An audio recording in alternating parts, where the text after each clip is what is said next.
សូ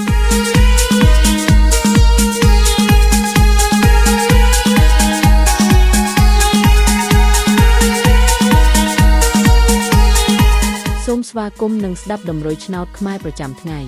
ដើម្បីជាកម្លាំងចិត្តសូមពុកម៉ែបងប្អូនចុច like និងសញ្ញាជាម្នាក់មួយផងដើម្បីទទួលបានដំណរថ្មីប្រចាំថ្ងៃដំណរឆ្នោតខ្មែរនៅថ្ងៃនេះគឺថ្ងៃទី18ខែធ្នូឆ្នាំ2025ដើម្បីកុំឲ្យខាតពេលយូរសូមស្ដាប់ដំណរឆ្នោតពី admin មានលេខ74258535 CD សម្រាប់លេខ OZ មាន2គ្រាប់គឺ OZ ខ្ទង់70និង20សម្រាប់3លេខគឺ admin មាន2គ្រាប់ផងដែរគឺមានលេខ883គុណ449គុណ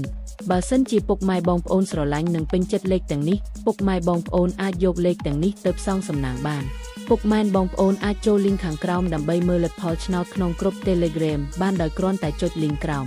ជាចុងក្រោយសូមជូនពរពុកម៉ែបងប្អូនដែលយកលេខខាង admin ទៅផ្សងសំណាងហេងយើងទាំងអស់គ្នាជូនពរពុកម៉ែបងប្អូនជួបតែសំណាងល្អនិងសុខភាពល្អសូមជម្រាបលាជួបគ្នានៅថ្ងៃស្អែកបន្តទៀត